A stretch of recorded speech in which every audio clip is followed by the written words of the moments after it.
دفعہ ایئرپورٹ پہ خاتون نے پوچھا کہ بھئی ہمارے شوہر جو ہیں وہ ایک سال کے لیے ملک سے باہر رہتے ہیں، تو ہمارے لیے یہ تو نیچرل ہے نا، وہ کہتی ہیں ہمیں پھر برائی کے خیالات آنا شروع ہوتے ہیں.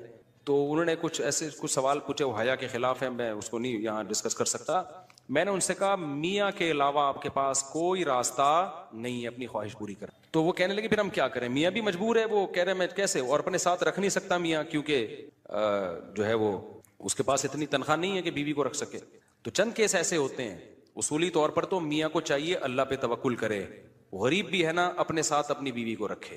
کوئی بات نہیں، میاں بیوی دونوں روکھی سوکھی مل کے کھا لیں گے، کم پہ گزارا کر لیں گے. جو بیویوں کو چھوڑ کے ایک سال دو سال کے لیے باہر جاتے ہیں، یہ شریعت میں بالکل پسندیدہ نہیں ہے. اللہ نے بیوی کو صاحبہ کہا ہے، ساتھ رہنے والی.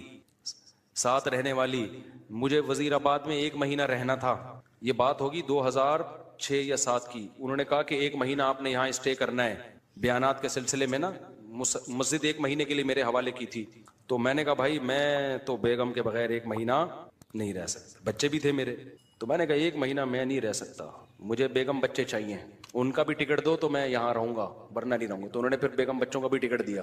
وہ گھر والوں کے ساتھ رہ لیتے ہیں آدمی تمیز سے، ورنہ بیگم کے بغیر ہمارے لیے تو بڑا مشکل ہے اتنا لمبا عرصہ رہنا. مجبوری میں رہنا پڑتا ہے تو ایک الگ بات ہے، لیکن ہے مشکل کام. چاہے کتنے بھی آدمی کے میاں بیوی میں جھگڑے ہو نا، نہیں رہ سکتا بھائی. تو 1 سال کے لیے پتہ نہیں کیسے رہ لیتے ہیں لوگ بیگم کے بغیر. ٹھیک ہے ان کی مجبوری ہوتی ہے، میں مانتا ہوں، لیکن اس میں کوشش کرو اللہ پہ توکل کرو. بیگم روکھی سوکھی کھا لیں گے، لیکن اللہ میاں نے بیگم کو صاحبہ کہا ہے قرآن میں. صاحبہ کا مطلب ساتھ رہنے والی. صاحبہ کا کیا مطلب ہے؟ ساتھ رہنے والی. تو اس کا مطلب جب شادی ہو گئی تو وہ پھل ترو کی طرح تمہارے ساتھ چپک گئی ہے. پھول ترو کی طرح اس لیے کہہ رہا ہوں کہ لوگ پسند نہیں کرتے، لیکن اللہ نے اس کو آپ کے ساتھ کیا کر دیا ہے، اب جہاں جاؤ گے بیگم صاحبہ ساتھ ہوں گی. شارٹ ٹائم کے لیے جانا ایک الگ بات ہے، لانگ ٹائم کے لیے جانا ہے تو بیگم آپ کے ساتھ اللہ نے بولو چپکا دیے. وہ خود بھی گناہ سے بچے گی، تم بھی گناہ سے بچو گے. تو اس لیے یہ طریقہ ٹھیک نہیں ہے سال کے لیے میاں بیوی کا دور رہنا. اور پھر خواتین بھی پریشان ہوتی ہیں. تو گناہ کسی کے لیے بھی حلال نہیں ہے. میں نے اس خاتون سے کہا کہ 1 سال آپ کا شوہر باہر ہے، کیا اس کے لیے حلال ہے گناہ کرنا وہاں پہ؟ جب اس کے لیے حلال نہیں ہے تو آپ کے لیے بھی حلال نہیں. تو اللہ میاں نے صرف یہی رکھا ہے کہ ایک دوسرے کی خواہش پوری کر سکتے ہیں میاں بیوی، اس کے علاوہ ان کے پاس کوئی آپشن نہیں ہے. تو اب پھر بھی نہیں آ رہا میاں، تو میں نے ان خاتون کو یہ کہا کہ اپنے آپ کو بزی رکھیں. آپ کیا کر رکھیں بھائی؟ کوئی پازیٹیو ایکٹیویٹیز میں اپنے آپ کو کھپا دیں. ایسی موویز تو ویسے بھی ٹھیک نہیں ہے دیکھنا، خاص طور پہ فحش موویز دیکھنا اور ٹک ٹاک پہ صبح و شام بے حیائی.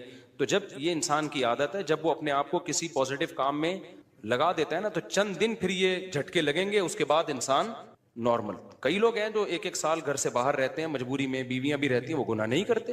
وجہ کیا ہے کہ وہ سوچتے ہی نہیں نا اس بارے میں، وہ اپنے آپ کو بزی رکھتے ہیں، مصروف رکھتے ہیں. تبلیغی جماعت میں سال کے لیے لوگ جاتے ہیں. میں تو اس کو صحیح نہیں سمجھتا، بیگم کو، جوان بیوی کو چھوڑ کر جاؤ آپ. لیکن بہرحال جو جاتے ہیں تو وہ گناہ تھوڑی کرتے ہیں، بچے رہتے ہیں، کیونکہ وہ ایک خاص ترتیب میں اپنے آپ کو جوڑ چکے ہوتے ہیں. بہرحال یہ نہیں ہے اس کو.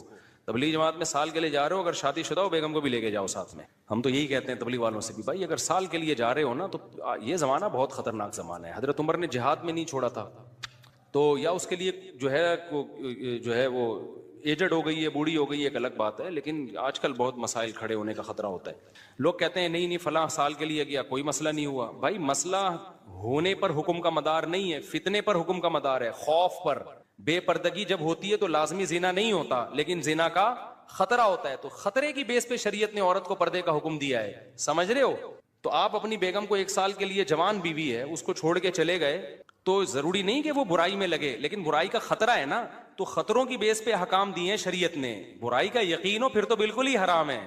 تو خطرے کی بیس ہے، خطرہ اس بات کا. اس لیے اتنا لمبا بیگم کو چھوڑ کے جانا ٹھیک. اور میں آپ سے بتاتا ہوں، دیکھو جس کو بیوی کے حقوق دینے ہو نا، اپنی بیٹی کو سامنے رکھ کے سوچ لے. آپ یہ چاہتے ہو کہ آپ کی بچی کی شادی ہو اور داماد اس کو 1 سال کے لیے چھوڑ کے چلا جائے، تو آپ اپنی بیٹی کے لیے پسند کرو گے اس بات کو؟ تو جو اپنے کے لیے پسند نہیں کر رہے، دوسروں کی بیٹیوں کے لیے کیوں پسند کر رہے ہو اس بات کو؟ بھائی یہ تو غلط ہے نا. تو اس لیے یہ اچھے لوگوں کی علامت نہیں ہے. ہاں تبلیغ میں اللہ کے لیے قربانی دے رہے ہوتے ہیں، لیکن بیگم کو بھی لے جاؤ یار. سمجھتے ہو کہ نہیں سمجھتے؟ یا پھر شادی کے بغیر پہلے سال لگا لو، شادی کی ہے تو پھر بیگم کو ساتھ لے کے جاؤ.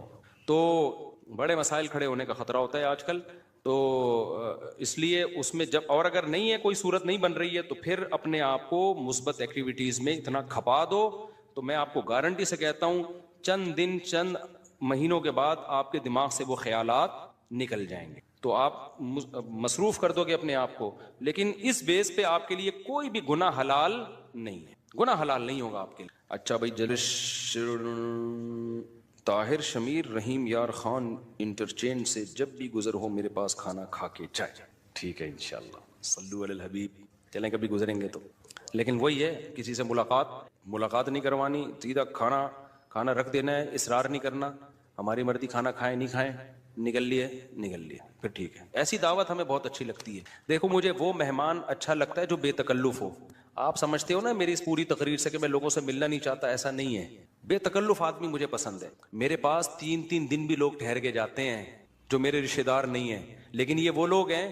کیسے لوگ ہیں؟ ابھی پشاور سے میرے پرانے دوست آئے ملنے کے لیے، آئے، میں نے کہا السلام علیکم، کیا حال ہے، سب سیٹ چل رہا ہے؟ الحمدللہ۔ اس کے بعد پتہ نہیں میں بھول گیا، وہ خود ہی جا کے کھانا کھا رہے ہیں۔ میں تو مصروف آدمی ہوں بھائی، خود ہی کھانا کھا رہے ہیں، لیکن برا نہیں محسوس کر رہے۔ پھر جب مجھے ٹائم ملتا ان کو بلا لیتا، آ جاؤ یار بیٹھتے ہیں، جا بھائی چائے بنا کے لاؤ، بھائی ان کو بھی پلاؤ مجھے بھی پلاؤ۔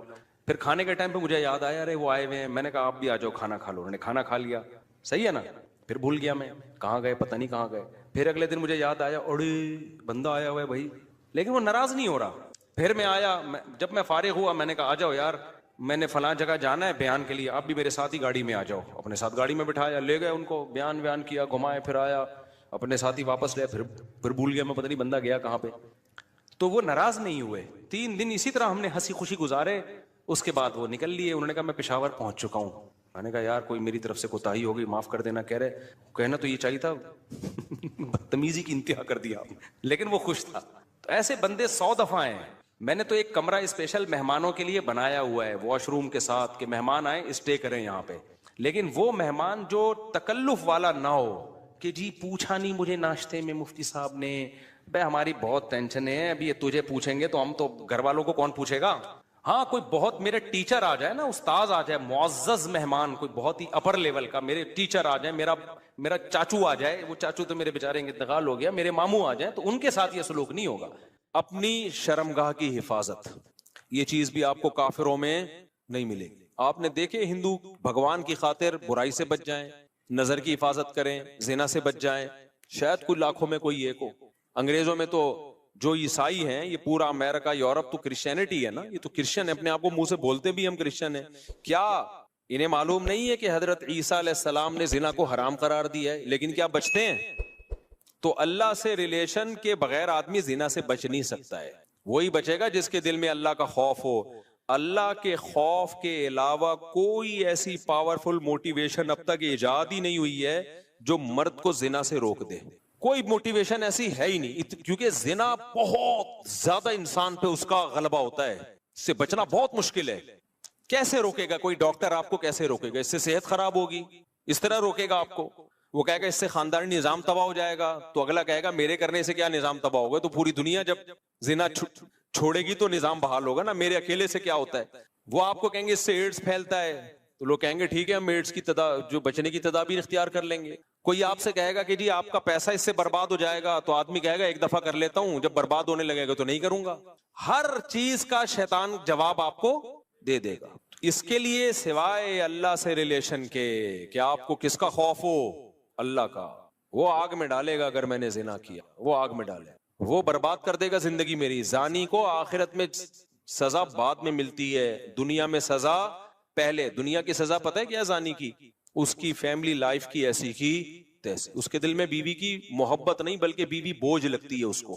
آپ سوچو جس کو اپنی بیوی بوجھ لگنا شروع ہو جائے اس کو گھر میں کیا مزہ آئے گا۔ شادی شدہ آدمی سفر میں جاتا ہے، گھر میں بھاگنے کی اس کو جلدی ہوتی ہے، اس سے میاں بیوی کا ریلیشن بنتا ہے، پھر اولاد کا ماں باپ سے ریلیشن بنتا ہے، تو اس کے ایک جس کو ہندی میں کہتے ہیں نا پریوار ہوتا ہے، خاندان ہوتا ہے۔ بعض الفاظ ہندی کے بڑے اچھے ہیں، وہ پریوار کا لفظ نا بڑا ایک اٹریکٹیو سا لفظ لگتا ہے، اس لیے میں بار بار پریوار لے کر آتا ہوں۔ تو ایک پورا آپ کا کیا ہوتا ہے؟ ایک خاندان آباد ہو۔ عورت کو شوہر پہ اعتماد ہوتا ہے، کیونکہ یہ جو شوہر 2 نمبر ہوتے ہیں یہ بالآخر پکڑے جاتے ہیں، یہ ہو نہیں سکتا کہ پکڑے نہ جائیں، یہ کہیں نہ کہیں پکڑے جاتے ہیں۔ عورت کو پتہ چل جاتا ہے کہ اس کا ریلیشن ہے، اور پھر عورت کے دل میں شوہر کی 2 ٹکے کی حیثیت نہیں۔